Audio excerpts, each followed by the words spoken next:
Jacques Favier. Aigle, crocodile et faucon. Napoléon à l'île d'Elbe. 1814-1827. Ni le jour, ni l'heure. Dimanche 26 février, 5 heures après-midi. Ce ne sont pas là de simples manœuvres. Chacun a compris qu'il part.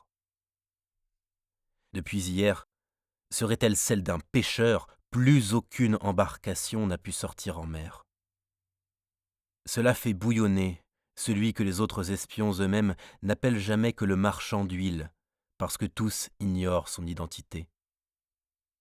Le bonhomme fouinait en tous sens depuis des semaines, observant le moindre détail de la vie grouillante du port et interrogeant tout ce qui entrait ou sortait du palais impérial des Moulini. Mais cela ne lui a finalement servi à rien. Toute la matinée, il s'est agité furieusement pour trouver une embarcation et s'en aller au plus vite alerter ses commanditaires. Il a promis jusqu'à 60 francs à qui il lui ferait passer le canal des Piombino. Mais la seule barque dont le patron ait accepté l'offre a été arrêtée au beau milieu de la Darse. Et à Porto Longone, ou à Rio, comme à Portoferraro et partout sur les 147 kilomètres de côte de cette île où l'on a prétendu l'enfermer, l'homme à la capote grise a fermé la mer. C'est lui qui a, pour quelques heures, comme cloîtré le monde. Le marchand d'huile ne pourra donc pas informer Mariotti, ce Corse émigré auquel Bonaparte avait permis de rentrer en France, dont Napoléon avait fait un officier de la Légion d'honneur, qui avait servi la princesse Élisa du temps qu'elle était grande duchesse de Toscane, et que Talleyrand, le prince des traîtres, a récemment installé dans le principal port toscan, Livourne, fausse ville libre et vrai nid de mouches, situé à environ 80 kilomètres de Portoferraro, avec des instructions plus ou moins claires et parfois bien peu honorables, puisqu'elles vont jusqu'à l'enlèvement de son ancien souverain. Bien sûr, Mariotti a déjà été prévenu, il y a 8 jours, par cet espion et par d'autres. Les signes de départ se multipliaient.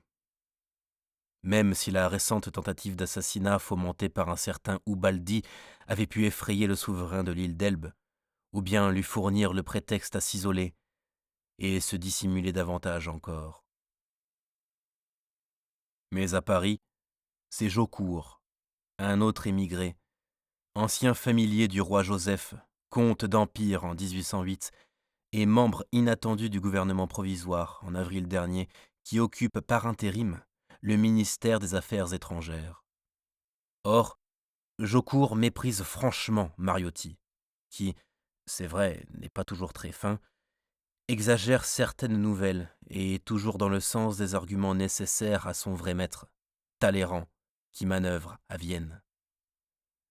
Quant au major britannique Neil Campbell, bien qu'il soit, officieusement seulement, chargé de surveiller Napoléon, il a ces jours-ci les yeux et le nez dans les dentelles de la prétendue comtesse Mignacci à Florence, où cette aventurière tient un salon dans lequel on parle trop de langues pour que les conversations y soient bien honnêtes.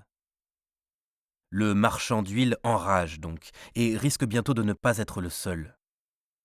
Tant d'espions, tant de précautions, tant de surveillance pour laisser Bonaparte, une fois de plus, maître du jeu.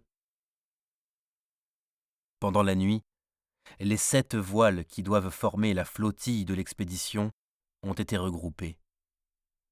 À partir de midi, toute la petite ville de Portoferraro ne parle plus que de cela. L'empereur s'en va. Dans la cour des Moulini, on brûle Dieu seul sait quel papier. La garde a commencé d'embarquer à 1 heure, la troupe vers 3 heures. Le petit peuple et la mince bourgeoisie locale voient monter à bord de l'Inconstant, de la Caroline et de l'Étoile ces grenadiers, ces Corses, ces Polonais venus de Parme et ces marins venus de partout et qui, avec l'auguste souverain que les insulaires n'avaient jamais souhaité ni rêvé accueillir 300 jours plus tôt, viennent de changer la face de leur île. Mais où vont-ils? Aucun de ces hommes ni aucun de leurs chefs ne le sait.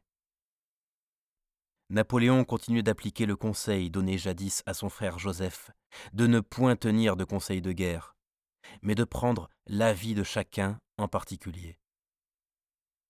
Il est resté sur son île, celui que l'Europe a connu, un homme impénétrable dans ses desseins et ses vues, qui n'est étranger à rien et qui fait tout par lui-même. Il est toujours le chef qui, ayant seul délibéré et décidé ce qui convenait le mieux, ne se confie à personne qu'au moment de l'exécution. Il est toujours fidèle à l'axiome qu'il avait énoncé peu avant Iéna devant Jomini, ce Suisse qui, après l'avoir trahi en Russie, s'est cru autorisé à répéter ses propos, que le secret de la guerre est dans le secret des communications. Depuis des semaines, il s'est moqué d'eux, avec un risible carnaval. Un attentat déjoué d'avance en plein théâtre, les fandangos chez Pauline et d'inutiles travaux de jardinage. Les généraux Bertrand, grand maréchal du palais ici comme depuis la mort de Duroc en 1813, Drouot, gouverneur militaire de l'île, et Cambronne, commandant de la garde, le commandant Poli et peut-être 2 ou 3 autres tout au plus, le trésorier Pérus, un sellier et un valet connaissent quelques détails isolés de ces plans, sans même savoir qui a partagé les confidences qu'ils ont reçues. André Ponce se tient là, comme écrasé par un événement dont il est le seul à connaître plusieurs paramètres, car on lui a demandé de préparer une flottille expéditionnaire. Administrateur depuis 1809 des mines de fer de Rio qui forment la première ressource de l'île, il était jusqu'en mai dernier un fervent républicain et un opposant dans la mesure où l'on pouvait encore s'opposer.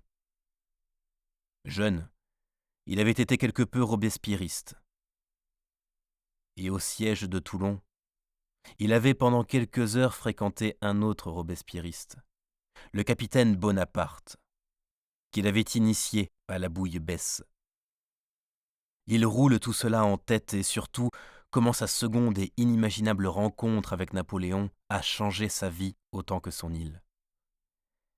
Mais lui non plus ne sait guère ce qui va advenir. Seul le sait l'homme qui vient d'arriver et que chacun scrute intensément. À cette époque de sa vie, écrira plus tard son trésorier Pérus, sa taille était de 5 pieds 1 ou 2 pouces. Sa tête était grosse, ses yeux bleu clair, ses cheveux châtains foncés et rares. Les cils de ses paupières étaient plus clairs que ses sourcils. Épais comme des cheveux, il avait le nez bien fait et la forme de sa bouche gracieuse et d'une extrême mobilité. Ses mains étaient remarquablement belles et éclatantes de blancheur. Il avait le pied petit. Il était bien fait et bien proportionné à sa taille. Sa seule recherche se bornait à une extrême propreté. D'autres témoins, le plus souvent des opposants, le décrivent avec moins d'aménité. Les cheveux noirs, longs et pendants comme des coulées de bougies. Le menton pointu, une bouche dont la forme exprime le dédain et l'autorité. Le teint jaunâtre, le corps trop gras et le vêtement trop sale. Ce soir, il est habillé de l'uniforme fatigué de colonel des grenadiers à pied de la garde, recouvert de la capote grise désormais usée et trouée. N'a-t-il gardé que celle-ci ou bien entend-il l'exhiber pour crier vengeance contre la gêne qu'on lui impose? Le port est situé du côté nord de l'île. Il n'ouvre cependant pas au large, mais au sud-ouest, vers les Salines. Comme la petite capitale elle-même, il est abrité de la mer au creux d'un immense amphithéâtre, tourné vers l'est et protégé au nord par un promontoire de rocs. Pour scruter la mer en direction de la France, il faut monter sur les remparts, aux Mouligny, où, en mai dernier, Napoléon a établi son palais.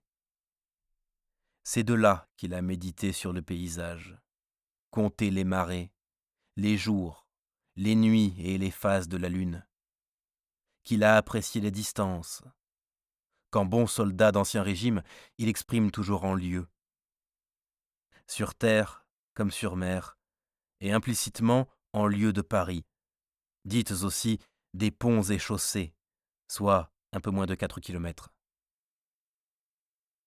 Son île est située entre la côte toscane et la Corse, avec Bastia à 12 lieues à l'ouest. Avant même de voir la Corse, a-t-il dit, on sent son odeur. Des effluves étranges, presque amers selon certains.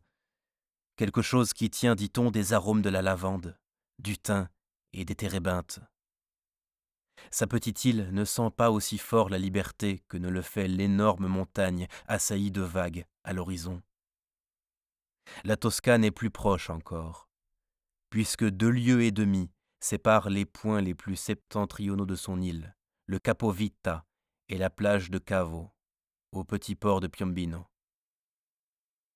Le vrai port est à Livourne, à 20 lieues de Portoferraro, exactement au nord, du fait du tracé de la côte et de l'inclinaison de la botte.